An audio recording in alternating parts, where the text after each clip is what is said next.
suis Antonio Buel, je suis médecin, j'ai travaillé jusqu'à vendredi soir, mais je continue à travailler.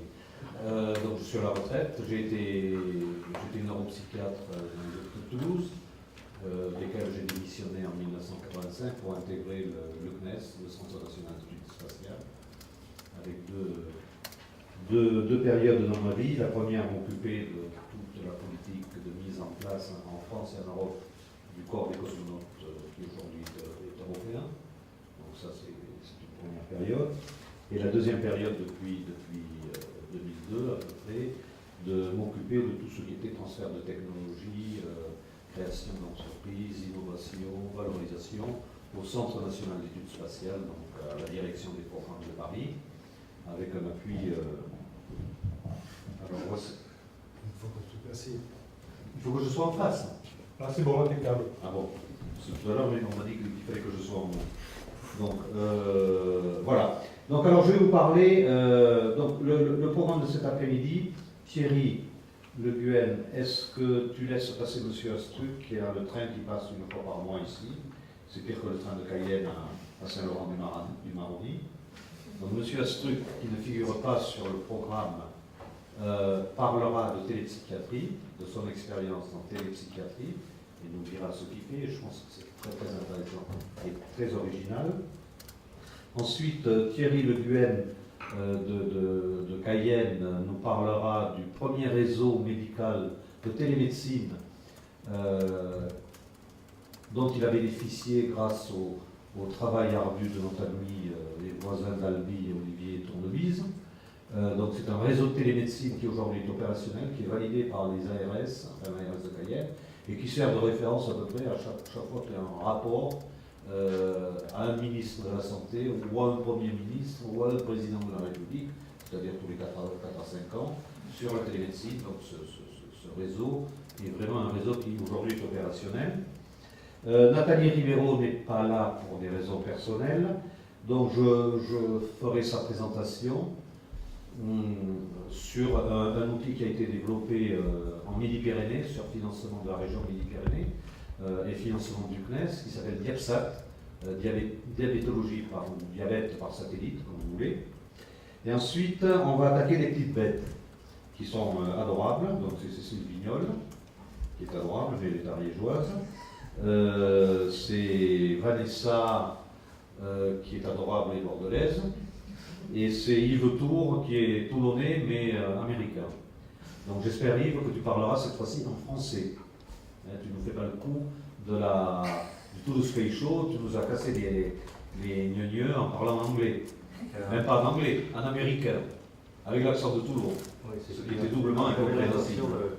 Si on est à Caen, c'est le cœur de Midi-Pyrénées. En espagnol, c'est bon? Non, en catalan, si tu veux. En catalan. Donc voilà, moi je vais commencer ma présentation, qui est en fait un petit rappel de pourquoi le CNES. Alors il y a beaucoup de diapos, je vais passer très très vite sur un chapitre entier, par exemple celui qui va concerner le diabète, puisque je le représente après, et le reste, je vais essayer de garder des têtes de chapitre.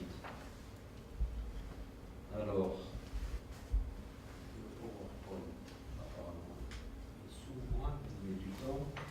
alors ce qu'il faut savoir, c'est que le CNES, tout d'abord, c'est, je rappelle en un mot ce qu'est le CNES, c'est le Centre national, alors il faut peser le mot, c'est la seule chose qu'il faut se souvenir, d'études spatiales, d'études.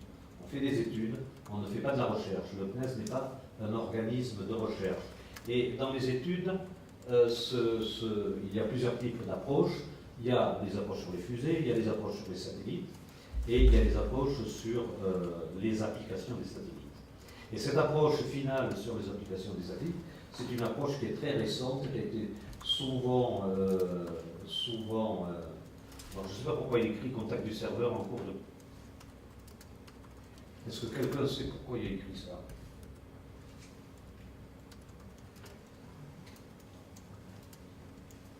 Comment s'être inquiété?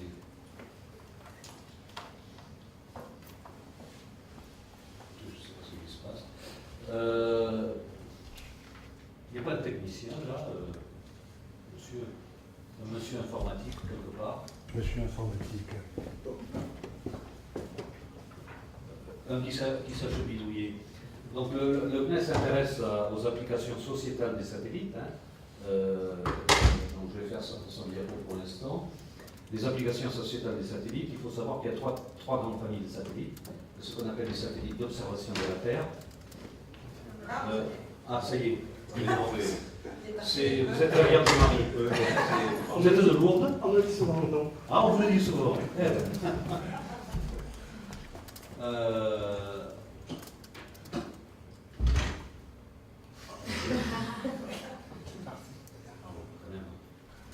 Donc, deux mots sur les différents types de satellites, à quoi ça sert. Donc, il y a des satellites d'observation de la Terre. Les satellites d'observation de la Terre, ce sont des satellites qui tournent autour de la Terre à une altitude qui est basse, en fait, qui est de l'ordre de 500 à 800 km, et qui permettent de voir tout ce que ces satellites peuvent voir et tout ce que l'on veut voir, soit dans des buts d'agriculture, soit dans des buts d'urbanisation, soit en termes de dualité dans un but militaire, puisqu'aujourd'hui on arrive à détecter des choses, des objets qui font entre 15 et 20 cm à partir d'un satellite d'observation de la Terre. Donc, ce dont il faut se souvenir, c'est que ça permet de voir des régions entières et en fonction de la focale, de quelques kilomètres carrés à plusieurs milliers de kilomètres carrés. Ensuite, vous avez des satellites de télécommunications. Eux, ils sont dans une orbite dite géostationnaire, c'est-à-dire qu'ils sont très très hauts.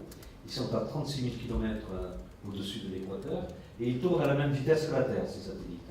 Donc ça veut dire que ce satellite est la région qui va arroser ne bougera jamais, sera toujours la même. Et donc ça permet d'avoir un accès permanent des gens qui se trouvent sur cette zone de couverture. Et ça permet donc de faire, vous le voyez tous les jours, de la télé, de l'Internet au débit, etc., etc. Et puis les satellites de positionnement, c'est la troisième grande famille de satellites. C'est le GPS, mais le GPS à l'européenne, que l'on appelle Galileo. Les 4 premiers satellites ont été lancés, sont en orbite depuis décembre dernier pour 2, et 2 autres en février. Et donc ce sont des satellites qui permettent vraiment de localiser les personnes à la dizaine de centimètres près, même pour certaines approches, comme les approches en termes d'architecture et de génie civil, c'est au millimètre près. Donc voilà les grandes familles de satellites, et donc on a été questionné en 1996 ou 17 par notre ministre du TEL, à l'époque, qui était un monsieur, le ministre de la Recherche, c'était un monsieur qui était très spécialiste en mammouth, je ne sais pas si vous vous en souvenez, il a questionné le CNES, et il a dit, est-ce que les satellites peuvent aider à la santé publique, oui ou non? Donc là, on m'a confié, étant le seul médecin du CNES à l'époque, on m'a confié cette tâche. Je n'ai pas voulu monter un groupe de travail avec des ingénieurs, j'adore les ingénieurs, mais au CNES, la spécialité, c'est de construire des tours de Babel. Et vraiment faire de la R&D au sens noble du terme, c'est-à-dire développer la clé de 8 pour dévisser le boulon de 9. Vous voyez, la R&D, elle dure des siècles, dans ce cas de figure. Donc le CNES et les agences spatiales, c'est un peu comme ça. Donc j'ai pris des patients, des infirmières, des médecins, des chirurgiens, des directeurs d'hôpitaux et quelques représentants du ministère de la Santé. Ces gens-là se sont réunis pendant 6 à 8 mois à peu près et ont remis un rapport, je crois que c'était fin 98, qui a dit oui, le principal c'était oui, des satellites peuvent aider dans la santé publique dans 4 domaines, et donc je vous citerai quelques exemples assez rapides aujourd'hui. Premièrement, le domaine de la téléconsultation. Deuxièmement, le domaine de l'épidémie. Donc ces deux domaines seront, on présentera des exemples aujourd'hui. Troisièmement, l'assistance aux patients, ou le monitoring des patients. Et quatrièmement, la formation médicale continue, l'éducation à la santé. Chacun ou chacun de ces thèmes utilisant un ou plusieurs familles de satellites. L'assistance aux patients, c'est les télécommunications et la localisation. La téléconsultation, c'est uniquement les satellites de télécom. L'épidémiologie, c'est la télécom, les satellites d'observation, et pour le suivi de certains flux migratoires, le positionnement. Et enfin, l'éducation à la santé, la formation médicale continue, l'enseignement, ce sont les satellites de télécommunication. Alors, le désenclavement sanitaire, à la notion de désenclavement sanitaire, il faut associer la notion de site isolé. Dans le domaine du spatial, je reste spatial. Et je voudrais dire une fois pour toutes, et on ne le redira plus, le spatial n'est pas là pour supplanter les réseaux terrestres. Le spatial est là pour les supplanter quand il y a impossibilité physique d'en faire, ou d'en construire, et qu'on sait qu'il n'y en aura pas, ou parce qu'il y a des catastrophes naturelles, ou parce que les éléments bougent. Et c'est ce que vous voyez ici. La notion de site isolé, c'est la notion de site isolé géographique. Ici, vous avez une représentation de la Guyane, elle sera largement décrite par Thierry Le Guen. Ah, pardon. Ici. Site isolé en cas de catastrophe naturelle ou industrielle. Je rappelle qu'AZF à Toulouse, la seule façon de communiquer de 10h15 du matin à 21h le soir, c'était Inmarsat, puisque tous les réseaux terrestres étaient soit sursaturés, soit les infrastructures avaient implosé et explosé. Ça peut être des sites isolés parce qu'ils bougent sans arrêt, les gros bateaux avec 2 ou 3 000 passagers, ou l'Airbus A380, il y a certaines compagnies charter qui amènent 1024 passagers. 1024 passagers, c'est un village.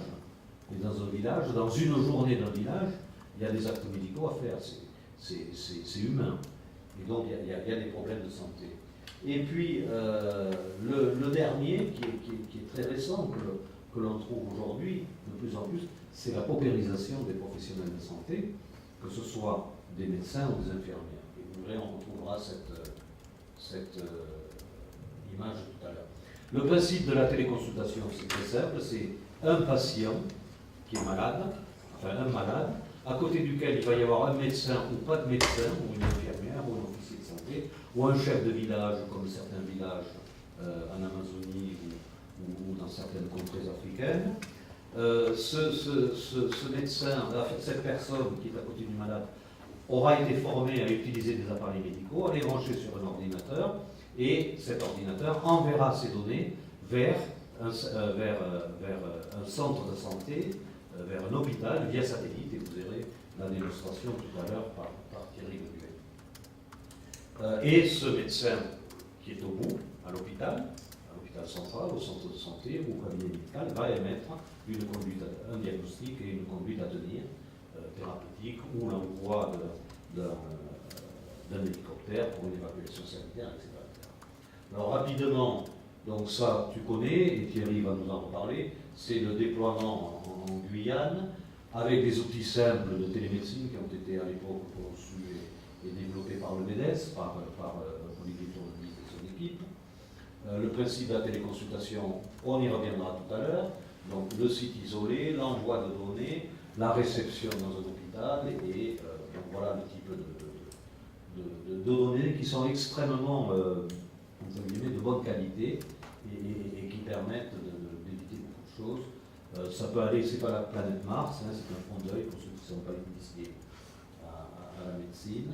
Donc vous voyez, c'est des choses assez sympathiques et qui permettent de faire des diagnostics assez évolués.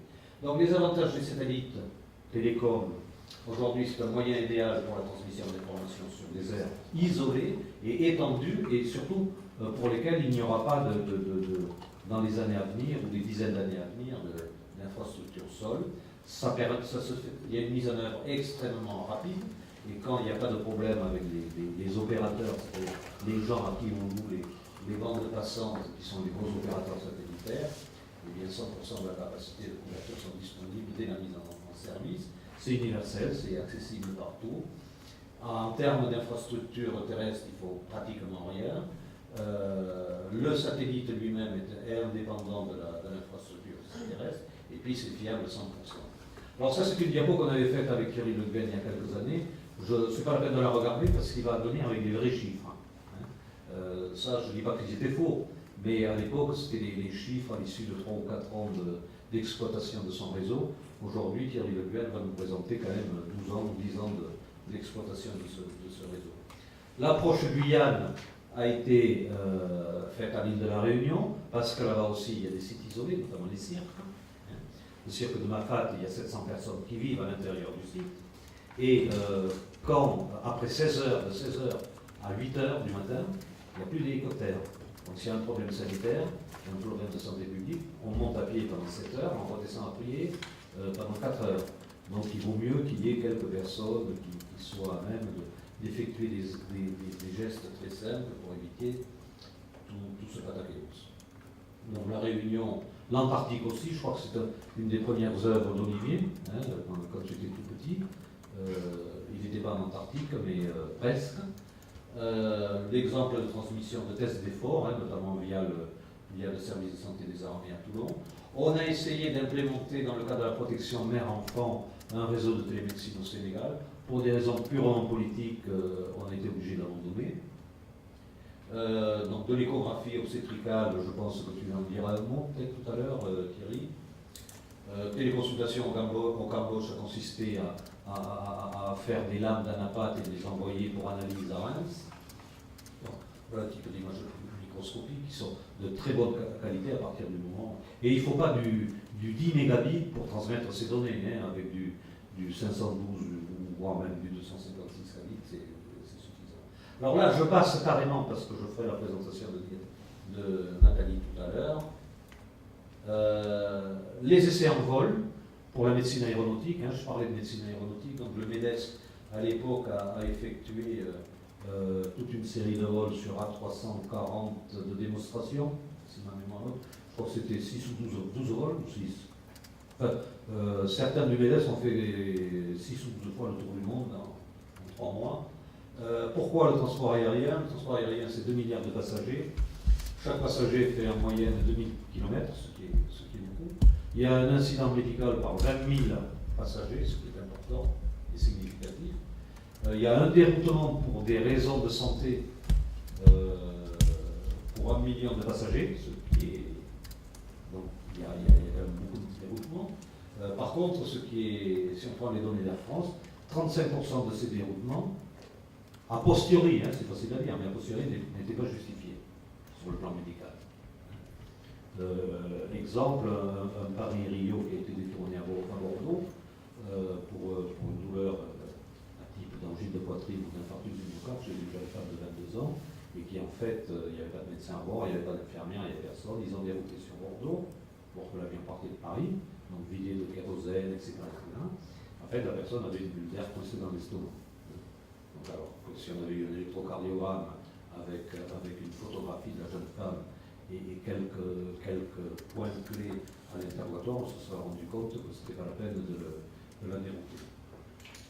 Le coût d'un déroutement pour la compagnie, ça varie en fonction du nombre de passagers, du type d'avion et du lieu où il va être dérouté, entre 150 000 € et 700 000 €, hein, ce qui est extrêmement significatif. Donc je passe, la médecine des catastrophes. Il a été développé sur ordre politique, je dis bien sur ordre politique, un outil qui permet d'être porté par un hélicoptère qui a la forme d'un conteneur de bagages d'avion, donc qui rentre dans tous les avions possibles et imaginables, excepté la série 737, et qui se déploie assez rapidement et qui permet de faire tout ce qu'on veut en termes de télécommunication, avec de l'Internet haut débit satellite. Cet outil a été conçu il y a 10 ans, aujourd'hui il est complètement dépassé. Donc télémédecine des catastrophes, je ne parle pas de ça. La télééchographie, Thierry en parlera. Alors là, moi je dirais la seule chose que je dirais, c'est qu'il a été mis au point un pseudo-robot. Donc c'est un support sur lequel est la sonde d'échographie. Ce support est posé sur l'abdomen du patient et la sonde d'échographie est bougée, peut être bougée à 100 km, 400 km, 1000 km par un joystick.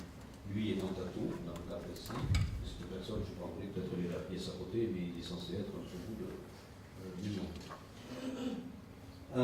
La télépidémiologie, rapidement, j'introduis le concept de télépidémiologie parce que tout sera démontré par M. Tour en français, par Mme Vignol qui a déposé le brevet du concept de télépidémiologie, et puis par Vanessa qui nous parlera des vilains petits moustiques sénégalais.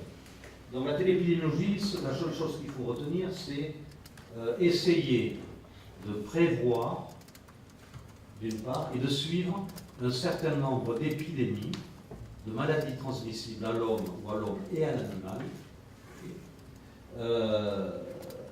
à partir de données qui existent déjà depuis des millénaires au sol, qui peuvent être des données d'entomologie, type de moustique, mode de vie du moustique, mode de reproduction du moustique, type de climat qu'il faut pour que le moustique se reproduise, type enfin beaucoup de paramètres sol qui sont des paramètres du vecteur. Pour les moustiques, un autre vecteur, ça peut être des oiseaux, ça peut être des rongeurs pour d'autres maladies, mais essentiellement, ce sont les moustiques pour lesquels on a un impact aujourd'hui qui est extrêmement fort du changement climatique. Donc, des systèmes, des paramètres d'entomologie, donc qui sont des paramètres sol, des paramètres vétérinaires quand cette maladie transmissible touche à la fois l'être humain et l'animal, ce qu'on appelle une zoonose, des paramètres humains de médecine classique ou sociétaux, c'est-à-dire de mode de vie, ou d'économie, ou de flux migratoires, etc., et des paramètres qui vont caractériser l'environnement, ces paramètres étant collectés à partir d'images reçues de satellites d'observation de la Terre au sens très large du terme. Observation de la Terre, ça veut dire niveau de mare, quantité d'eau dans les fleuves, quantité d'eau dans les mares, vitesse de vidange des mares, type de végétation, si c'est des végétations rampantes, si c'est des végétations montantes, type de nuages, vitesse des vents, type de poussière, etc.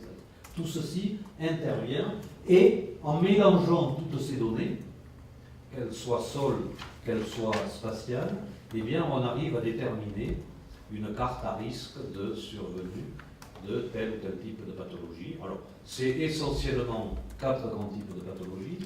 C'est le palu, c'est le chapitre des fièvres hémorragiques, fièvre de la vénérique, dengue hémorragique, c'est les méningites et c'est le choléra. Donc je passe parce que tout ceci vous sera montré par nos collègues.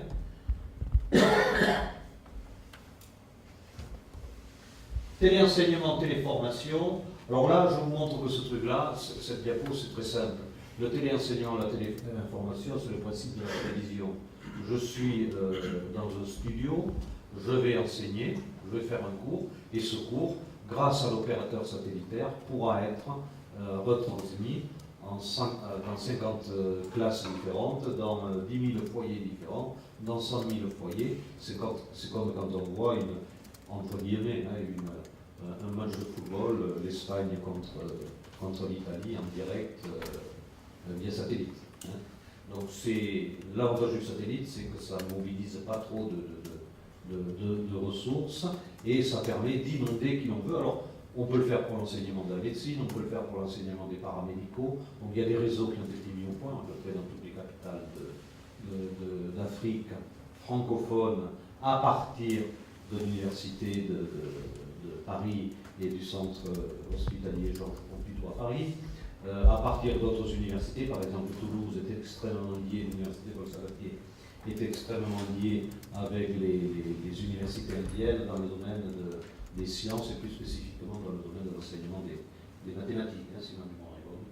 Donc voilà, ça permet de faire tout ça et on a mis en place, le CNES a contribué à la mise en place du nouveau réseau de téléenseignement en Haïti après le tremblement de terre. On a agi en tant que délégué de mettre à la maîtrise d'ouvrage de la reconstruction, entre guillemets, j'appellerais ça éducationnelle, des maîtres du primaire, puisqu'il faut rappeler que 87% des professeurs des écoles ont été tués pendant ce tremblement de terre. Donc l'Académie des sciences et le ministère des Affaires étrangères a chargé le CNES de trouver l'opérateur et la PME ou les PME qui étaient capables en 6 mois de remettre tout ça. Donc aujourd'hui c'est opérationnel. Même chose au Bénin, le CNES a été sollicité cette fois-ci non pas par l'Académie des sciences, mais par le ministère de l'immigration à l'époque d'Hortefeux, où il fallait favoriser le retour de certaines diasporas dans leur pays d'origine, et pour cela donc équiper un réseau de télémédecine l'ensemble du territoire du Bénin. Là, j'en parlerai tout à l'heure. La téléassistance, je termine avec la téléassistance. Alors, le principe de la téléassistance, il date de Mathusalem, c'est avoir un certain nombre de capteurs, d'un certain nombre de paramètres biologiques et physiologiques, et à partir de ces capteurs, les synthétiser et les mettre dans une box, les faire passer à un centre de contrôle médical, et à partir de là, donc, essayer d'avoir un suivi de patients à risque, qui peuvent être des cardiaques à domicile, des insuffisances respiratoires, des diabétiques, etc., etc. Et on avait construit donc avec le MEDEF, je crois que tu étais dans le coup encore, une fois de plus. C'était Comé, c'est pareil. Allez, c'est pareil. Donc il y avait là, vous voyez, un petit capteur GPS, il y avait un capteur qu'on verra après de position, un aptomètre qui permettait de dire que la personne est debout ou allongée. Il y avait un capteur de glycémie qui permettait avec une aiguille sous-cutanée d'avoir la glycémie tous les quarts d'heure, ou toutes les heures, ou toutes les demi-heures. Il y avait une antenne GSM, et donc à partir de là, on essayait de l'ECG, bien entendu, du top ECG, ou du vrai ECG, hein, soit de la fréquence cardiaque, soit de l'électrocardiogramme, hein, vous voyez ici. Voilà, en résumé, je dirais, les satellites optimisent les services qui existent, hein, ils ne sont pas là pour les concurrencer, mais ils peuvent les optimiser, soit les remplacer quand il y a vraiment pas d'autre solution. Donc ils offrent une alternative à notre système. Ils remplissent dans la plupart des cas des besoins qui ne sont pas satisfaits. Et ces applications satellitaires en santé, aujourd'hui la constatation que l'on fait, c'est qu'elles hybrident souvent deux ou plusieurs technologies, qu'elles soient satellitaires ou satellitaires et terrestres. C'est fondamental. Et je répète, le satellite n'est pas du tout là pour concurrencer le terrestre. Quoique, peut-être avec les nouvelles générations de satellites de télécommunications très large bande et utilisant plusieurs types de transbordeurs, on pourra avoir des coûts, dans 5 ans je pense, des coûts de bande passante de l'ordre de 1 à 2 mégabits, ce qui est relativement important, au coût aujourd'hui qu'affiche SFR ou Orange autour de 29,9 en illimité par mois.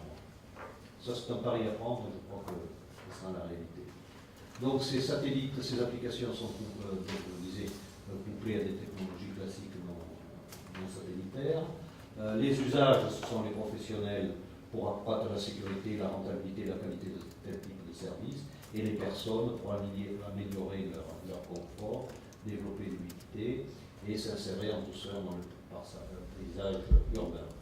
En conclusion, je dirais que l'observation de la Terre est importante, les satellites d'observation de la Terre sont importants pour les épidémies, que l'espace est un lieu qui va faciliter les communications, hein, donc pour les satellites de télécommunication, et que les satellites aujourd'hui sont présents dans notre vie. Hein. Essayez de fermer les yeux et de vous imaginer ce que sera la semaine qui arrive à partir de ce soir minuit, et qu'il n'y ait plus aucun satellite sur Terre. Hein, vous essayez d'imaginer ce qui peut se passer. Voilà, ils sont devenus indispensables à de nombreuses applications en matière de santé publique.